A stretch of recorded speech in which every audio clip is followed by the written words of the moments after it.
So I want to talk about not nights out in clubs or events or what have you specifically, but the nights that we didn't go out. I had the house to myself pretty much sort of throughout 90, 91, 92, most weekends. Because back in sort of 88, my mum and dad bought a caravan down in Hayling Island. So this is where I made all the connections with a lot of, and still good mates to this day down in Hayling, and how I kind of ended up going to Stearns and, Brighton Conference Centre and all those kind of events down on the south coast.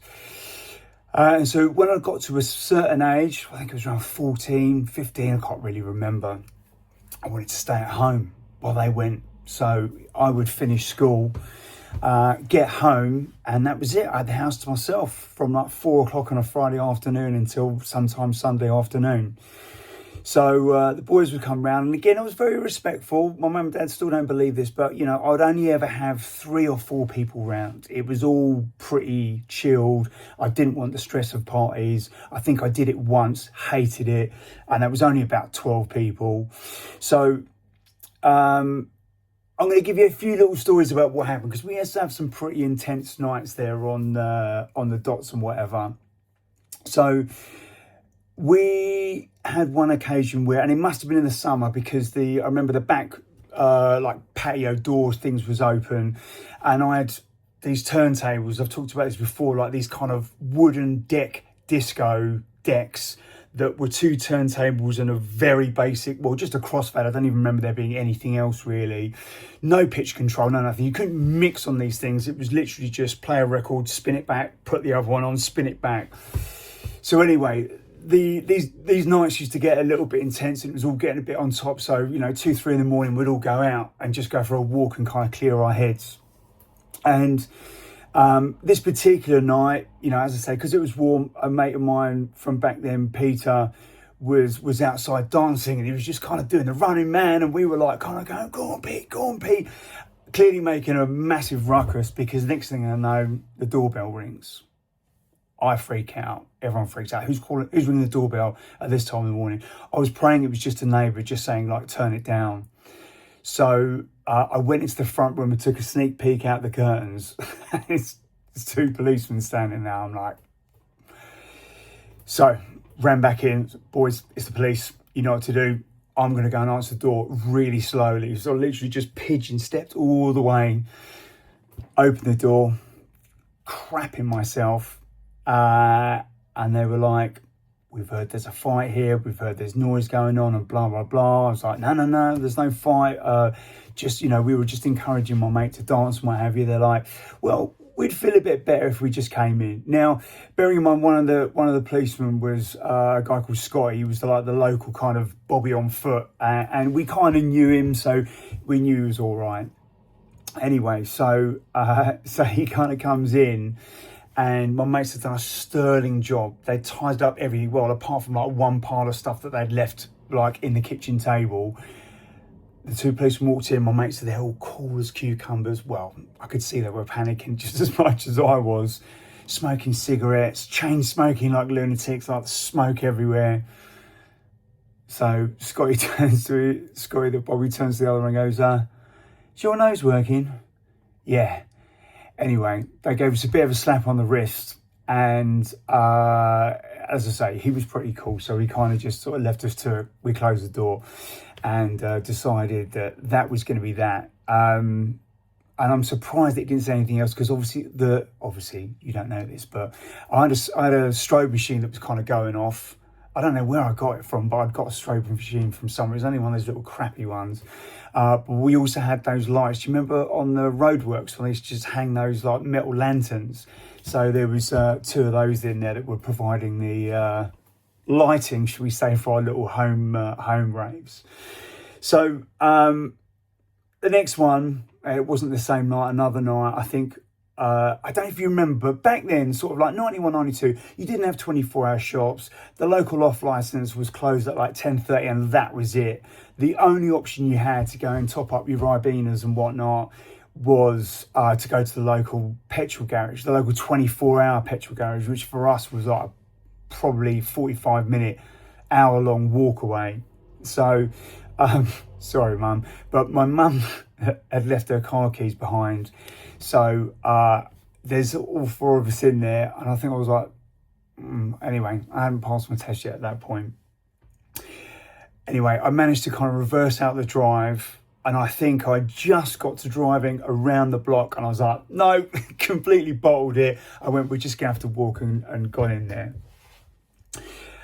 There was another night when, we all kind of went for a walk, and my mate Paul, we ended up, I think there was a few of us, we ended up in Norfolk Park, or one of these kind of parks that was near us, and we'd managed to kind of walk into this bog, like it was just like mud that was like that. It was just absolutely caked in it. We came back absolutely covered in it.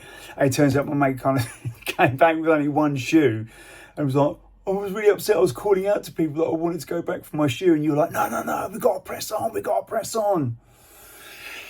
So anyway, there was another night where I think a few of my mates were freaking out. We were walking a girl back. I can't remember who she was, but we were kind of going through all these countries. So on this like 30-minute walk, it took us about 3 hours, because we were like stopping, and my mates were going, oh, this feels like we're in Wales now. And then you walk like, 10 meters down there. Oh, doesn't this feel like Africa?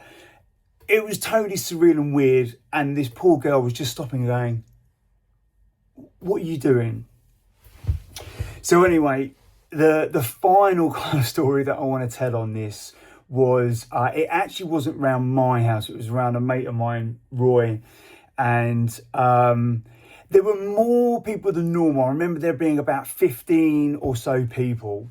And same kind of thing happened. We were all in his house. Obviously, his mum had kind of gone on a holiday somewhere. And it got to that kind of bubbling point about 2 or 3 o'clock where everything was just super intense. It's like, right, we know what to do. We just need to just get out. So he lived on a kind of cul-de-sac, and you walked over this bridge that went over the train tracks and right into the middle of Norfolk Park, which, by the way, I was born in Norfolk Park Hospital, which is Harrow/Wembley, more Harrow, I think. So we had got over there, and as we were at the bridge obviously was going over the train tracks, right? So there's a fence that's all the way across the train track that runs the span of the whole park.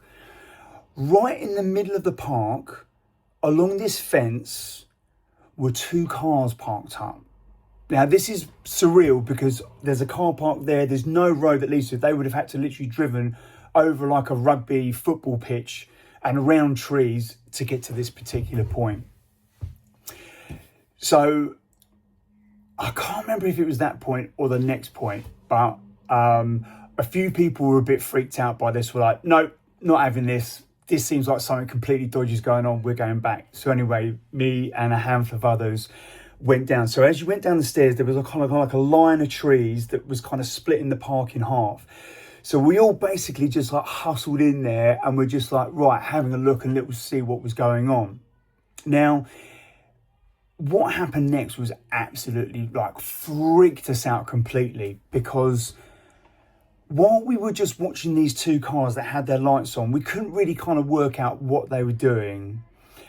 But what seemed like out of nowhere came about 8 police cars from all different parts of the park, steaming towards these 2 cars, right? Lights blaring, sirens going off, and we're just like huddled in this bit by the trees. Thankfully, no one's going to kind of run over us because we're like right by like these little trees. But I remember a handful of people then, or then most of the people then completely freaked and just darted it back. And there was me and I think 2 others that were just like, nah, we got to find out what's going on here. So as this was happening, the 2 cars, whatever they were doing, still to this day, I don't recall there being anything in the local paper. There was no internet back then, so that wasn't going to provide any answers. But a lot of bags of whatever was just thrown over the fence and onto the railway tracks. We must have been there for about, I don't know, an hour, 2 hours, who knows, time's like is a bit distorted in those kind of scenarios. And the police came along, they had floodlights up, they tore the fence down. Obviously they'd stopped there's not many trains running at 3 o'clock in the morning, but I remember there used to be one of them because it used to wake me up every time it charged past. and they basically were there for hours just trying to figure out what was going on. So still to this day, complete mystery. If you're watching this, what were you up to, you dodgy buggers? So yeah, we had some good, even though we didn't have some of the nights we didn't go out, we always managed to have some good little adventures. So I'd love to hear your adventures. If you didn't go out to a night, what did you used to get up to when you're at home? Round a mate's house? Did you used to go hook up at the local park and do whatever? Stick in the comments below. I love hearing your stories. And I've chatted to a mate of mine, and there's an interesting project coming along about Ravers stories. So I'll keep you posted on that, but do drop them in below, and keep us posted. Let's hear the story from a Ravers tale, eh?